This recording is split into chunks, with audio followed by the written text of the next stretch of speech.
Gentlemen, let me ask you something honest. Have you ever been in that intimate moment with your partner, feeling incredible closeness and pleasure, but you notice she isn't quite on the same page? Maybe she enjoys the connection, but reaching that peak just doesn't happen for her. Or perhaps it happens occasionally, but it feels unpredictable, like you're guessing in the dark. You're not alone in this.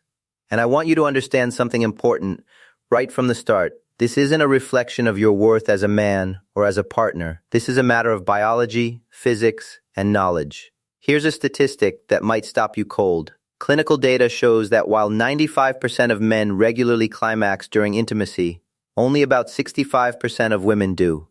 And when we dig even deeper, less than 30% of women reach climax from penetration alone. That's not a small gap, that's a canyon.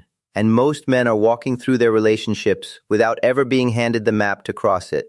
So here's the million-dollar question. Is there a way to dramatically boost her chances, not through endless trial and error, not through guesswork, but through actual science? The answer is yes. And today, I'm going to give you that science straight.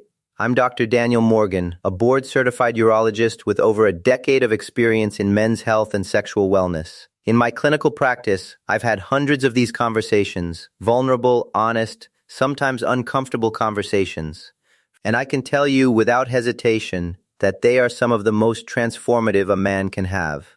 Because when a woman struggles to reach that peak consistently, it doesn't stay in the bedroom. It bleeds into confidence, into connection, into the quiet distance that grows between two people who stop talking about what isn't working. Frustration builds on both sides. And too often, couples simply accept that this is just how things are. They settle. Well, I'm here to tell you that settling is a choice you don't have to make. Here's the incredible reality that most men never hear. Researchers have used 3D ultrasound imaging and thermal cameras to measure exactly how blood flow moves through the clitoral structure in different positions. Not theories, not opinions from magazines. Peer-reviewed, measured, documented science. And yes, some positions make a massive, measurable difference. Today I'm going to share the 4 best positions for female pleasure, backed by real research. Stay with me through the end because I'll also share 3 bonus techniques that work in any position. Before we dive in, drop a comment and let me know where you're watching from. I love seeing this community of men in their 40s, 50s, and beyond showing up to become better partners. That takes real character. For decades, men have been fed a lie. Movies, locker rooms, and bad advice have painted this picture. If a man lasts long enough, his partner will be satisfied. But here's the biological truth, and as a physician I have an obligation to say it plainly.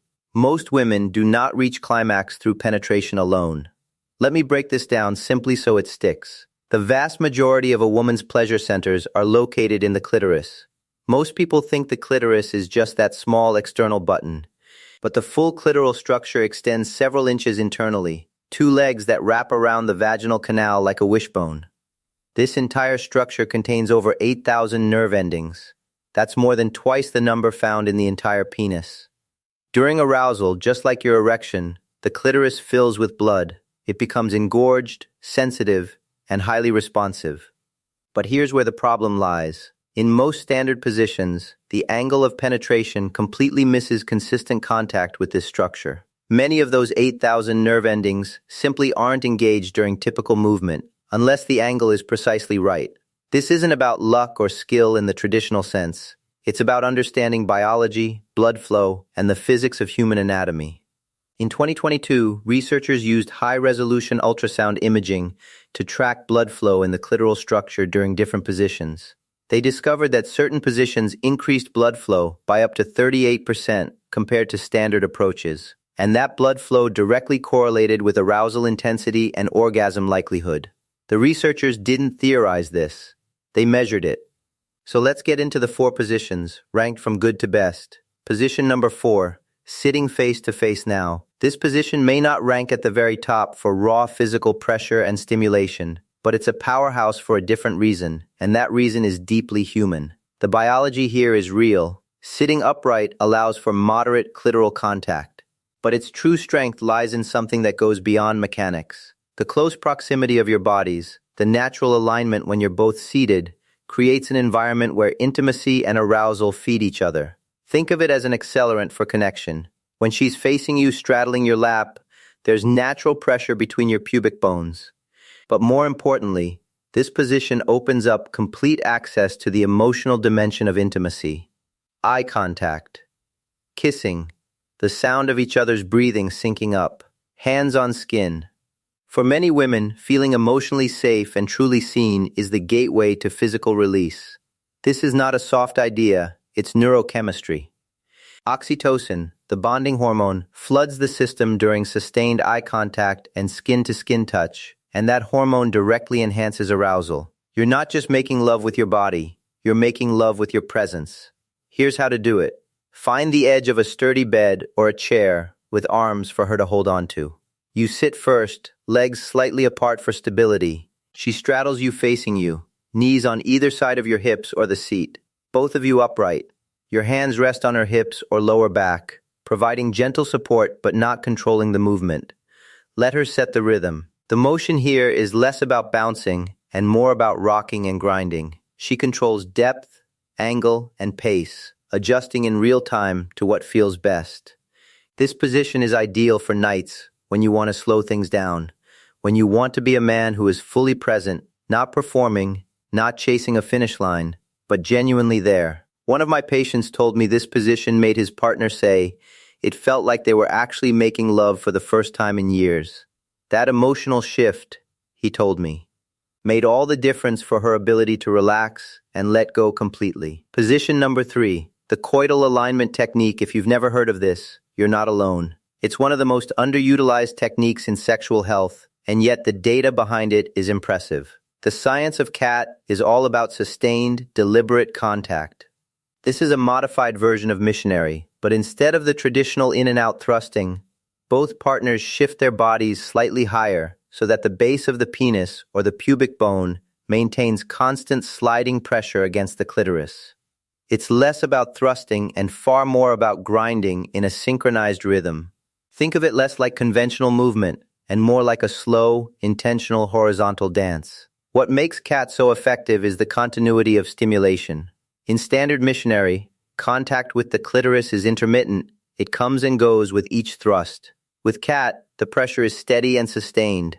A 2015 study found that women reported significantly higher arousal and satisfaction with this grinding technique compared to traditional thrusting. Because the stimulation never stops, it builds progressively, like pressure rising, rather than crashing in waves. Emotionally, this position creates a profound sense of partnership. It removes the performance pressure that so many men carry, that unspoken anxiety about whether you're doing it right, going fast enough, hard enough. None of that applies here. With CAT, you're not performing, you're syncing. Both of you equally engaged, equally active, finding a shared rhythm. That's a very different experience. And men who try it often tell me it changes the entire emotional texture of intimacy. Here's exactly how to do it. Start in standard Missionary. Then shift your entire body upward about 2 to 3 inches, so your chest is closer to her face, and your hips are aligned higher than usual. Instead of thrusting in and out, you're going to rock your body forward and backward, maintaining full contact with her pelvic area. Your pubic bone should be pressing and sliding against her clitoral area with each movement.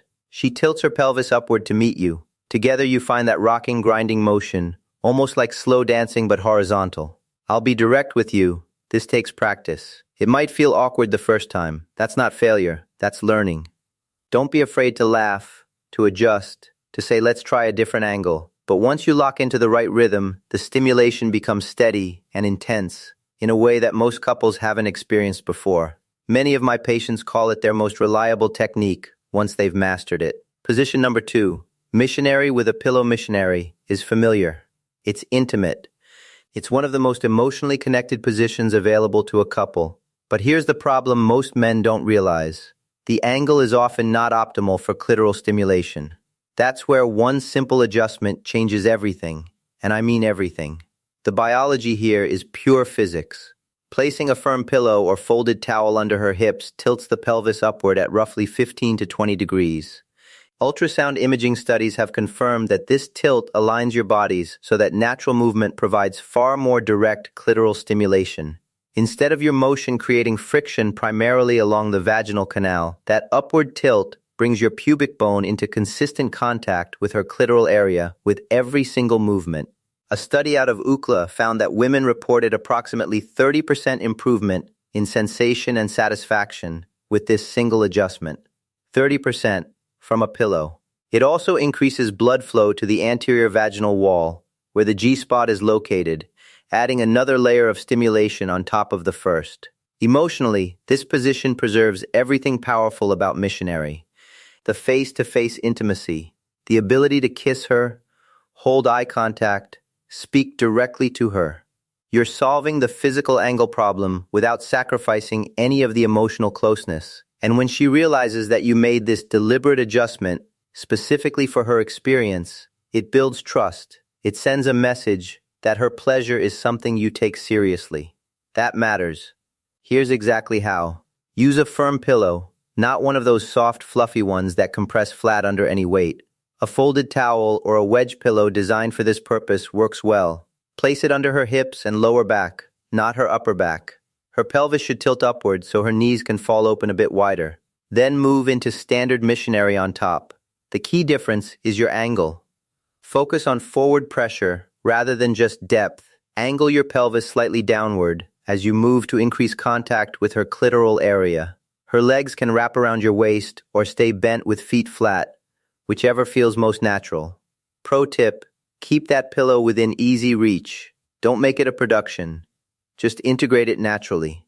Some couples find stacking 2 pillows or adjusting the thickness works better based on their body proportions. Experiment. Find what works for your specific anatomy together. Position number 1. Woman on top, face to face according to the research, and I've reviewed a substantial body of it. This is the gold standard. Multiple studies confirm that this position produces the highest levels of clitoral blood flow and gives women the greatest control over their own stimulation. And those 2 factors together are exactly why it ranks at the top. Here's the physiology. When a woman is on top, gravity works in her favor. Blood pools naturally in the pelvic region, increasing engorgement and sensitivity. But beyond gravity, she has complete control over the 3 critical variables: angle, depth, and rhythm.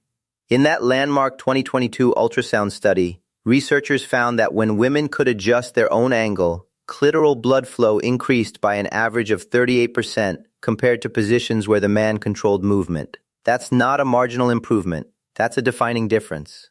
When she leans forward, her clitoris makes direct, sustained contact with the base of your penis or pubic bone. This creates constant rhythmic pressure, the kind most women need to build toward climax. The internal clitoral structure is also engaged from this angle because the pressure comes from above rather than horizontally. Think of it like this. If you're pressing a button, you need direct, centered pressure, not a glancing side contact. Optimal angle equals optimal stimulation. That's physics, not opinion.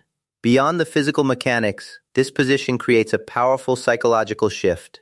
She's in control. She doesn't have to hope you find the right spot or maintain the right angle or stay consistent. She can actively guide her own experience, and that shift in control dramatically reduces performance anxiety. Many women carry invisible pressure, the unspoken weight of feeling like they need to climax on your timeline. When she's on top, that anxiety often dissolves. She's no longer waiting, she's directing. There's also genuine intimacy in this position. Eye contact. Kissing, you can see each other completely. She can see that you're fully present and fully engaged. That combination, physical control and emotional visibility, is extraordinarily powerful. Here's exactly how to do it. Lie flat on your back with a pillow under your head for comfortable eye contact. Keep your legs straight or slightly bent for stability. She straddles you facing you, knees on either side of your hips. Here's the key detail most men miss. She shouldn't sit straight up initially. Have her lean forward so her chest is closer to yours. That angle creates the clitoral contact with your pubic bone that makes this position so effective. Your hands rest on her hips for gentle support, not control. Your job here is to be a stable, present foundation, not to direct the movement. Let her set the rhythm entirely. She may start with rocking or grinding rather than bouncing. That's exactly right. That grinding maintains the constant clitoral contact that builds arousal most effectively. Encourage her to experiment with angles. Leaning forward versus sitting more upright completely changes where stimulation lands. Every woman's anatomy is positioned slightly differently. As she finds her rhythm, you can provide gentle upward pressure with your hips, not thrusting, but subtle supportive lifts that meet her movement. Think synchronized support.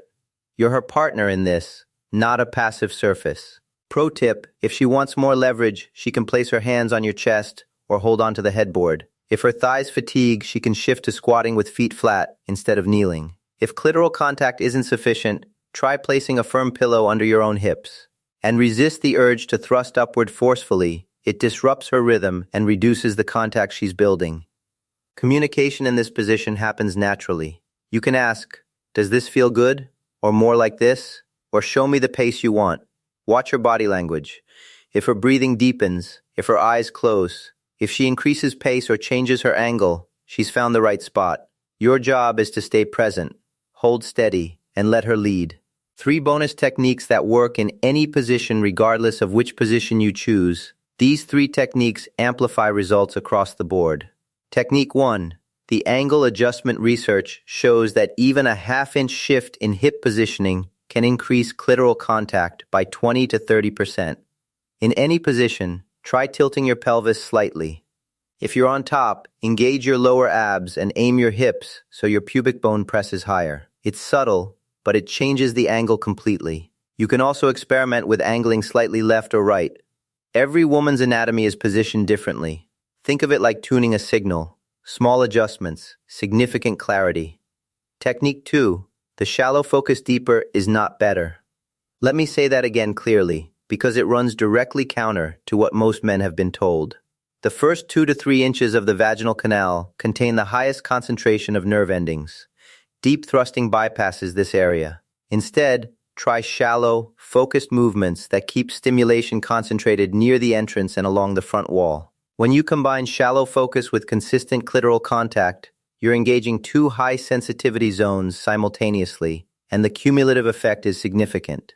A 2019 study published in the Archives of Sexual Behavior found that women reported substantially higher satisfaction with shallow rhythmic movements compared to deep penetration. Focus on quality and consistency of contact, not depth or force. Technique 3. The combination approach. This one requires some honesty, man to man. Research shows that combining penetration with direct clitoral stimulation increases orgasm likelihood by up to 70%. That's not a marginal improvement. That is a transformational shift in the likelihood of her experience. This might mean encouraging her to use her own hand during intimacy. It might mean you using yours, if the position allows. There are also small external vibrators designed specifically for couples that fit naturally between your bodies during sex. Some men resist this. They feel like reaching for assistance means they're somehow not enough. I understand that instinct, but I want to challenge it directly. That thinking is ego, not physiology. The anatomy simply requires this kind of stimulation for the majority of women. It is not a reflection on your capability. It is the biological reality of how a woman's body works. Think of it as teamwork, as applying the right tool to the right job. A skilled physician doesn't resist using the best instruments available. He uses them precisely because he's committed to the best possible outcome. The same principle applies here. The conversation that makes all of this work, none of these techniques reach their full potential without communication. And I know that talking about sex can feel profoundly uncomfortable, especially in long-term relationships where certain silences have calcified into routine. But here's what I've learned from over a decade of working with men. The conversation, when handled with confidence and care, is the most powerful thing you can offer. Timing matters enormously. Don't initiate this during intimacy. Choose a relaxed, neutral moment, after dinner, during a walk, winding down before sleep. You might say, "I've been learning about some things that could make our time together even better. I'd like to try some of them with you." Frame it as exploration, as 2 people going somewhere new together, not as identifying a problem or correcting a failure. During intimacy, keep communication simple and specific. Does this feel good? Should I adjust? Show me the pace you prefer. Watch her body, breathing changes, muscle tension, the sounds she makes. All of it is data. Some couples use a simple 1 to 10 scale. She can say that's an 8 or try adjusting. That's a 6. It turns feedback into collaboration rather than critique.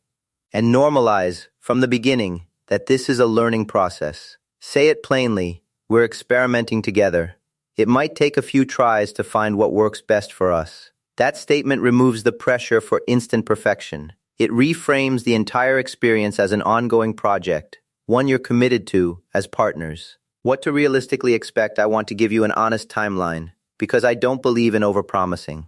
The first time you try one of these positions, it may feel unfamiliar. You're learning new mechanics, new angles, new rhythms. That's not failure. That's the beginning of competence. In weeks 1 and 2, you'll begin identifying which positions feel most natural for both of you. Think of it as data collection. You're learning the map. In weeks 3 and 4, the breakthrough typically arrives. Movements become more fluid. She's learned to guide the angle and rhythm. You've learned to read her signals. Communication becomes less effortful and more instinctive. By months 2 and 3, most couples report significant improvements, not just in orgasm frequency, but in the overall quality of connection and the confidence each partner carries into intimacy. The anxiety gets replaced by something better, genuine playfulness and mutual trust. One of my patients described it this way: it stopped feeling like a test and started feeling like something we were building together. That shift from performance to partnership is the real goal. Important warnings: a few final clinical notes before I let you go. Some positions can be challenging if either partner has knee pain, hip flexibility limitations, or lower back issues. Always listen to your body. Adapt. Pleasure should never come at the cost of physical harm. Certain medications, particularly antidepressants and blood pressure medications, can affect arousal and response time in both men and women. If you've applied these techniques consistently for several months and difficulty persists, schedule an appointment with a physician. There may be underlying hormonal imbalances or pelvic floor dysfunction worth addressing. And this is perhaps the most important warning I can offer. Emotional safety is the foundation beneath all of this.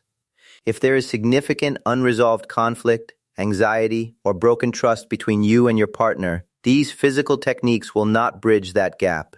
Physical and emotional intimacy are not separate systems. They are deeply, fundamentally interconnected. Before you work on the mechanics, make sure the foundation is solid. The challenge, gentlemen, here's what I'll leave you with. Knowledge without action is just theory. So I'm giving you a direct challenge. Try just one of these adjustments this week. Pick the position that resonates most, or the one that feels most approachable, and commit to giving it an honest, intentional effort. No pressure for perfection, just presence, attention, and the willingness to show up as a man who takes his partner's experience seriously. Which position are you most interested in trying first? Let me know in the comments below. I read every single one, and there is nothing more rewarding than hearing how this kind of knowledge plays out in real relationships between real people who chose to invest in each other. I'm Dr. Daniel Morgan, and I'll see you in the next one.